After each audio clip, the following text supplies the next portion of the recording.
அரசு இத கண்ட்ரோல் சுத்தமா பண்ணல. அது மட்டும் இல்லாம இந்த கனிம வள கொள்ளைய அதிகப்படுத்திக்கிட்டே போறாங்க. மிகப்பெரிய அளவுல அதிகப்படுத்திக்கிட்டே போறாங்க அப்படிங்கிறது தான் நாம இன்னைக்கு பார்க்கக்கூடிய ஒன்றாக இருக்கு. கனிம வள கொள்ளை அப்படிங்கிறது இன்றைய தினம் இப்போ எப்படி மாறி இருக்கிறது அப்படின்னா, அது ஒரு வெறும் ஒரு சுற்றுச்சூழலை பாதிக்கக்கூடிய ஒரு விஷயமாகவும் அல்லது அரசுக்கு இழப்பு ஏற்படுத்தக்கூடிய ஒரு விஷயமாகவும் மட்டும் இல்லை. இப்ப இதை தாண்டி தமிழ்நாட்டுடைய சட்ட ஒழுங்கு சீரழிவிற்கு ஒரு மிகப்பெரிய காரணமாக இந்த சட்டவிரோத கல்குவாரிகள் இருக்கிறது அப்படிங்கறத நான் பாக்குறேன்.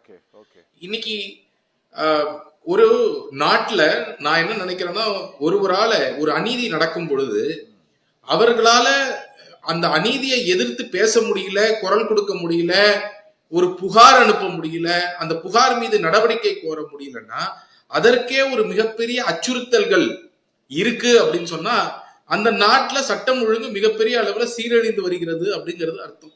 இன்னைக்கு தமிழ்நாட்டுல அதை தான் நம்ம பார்த்துட்டு இருக்கிறோம்.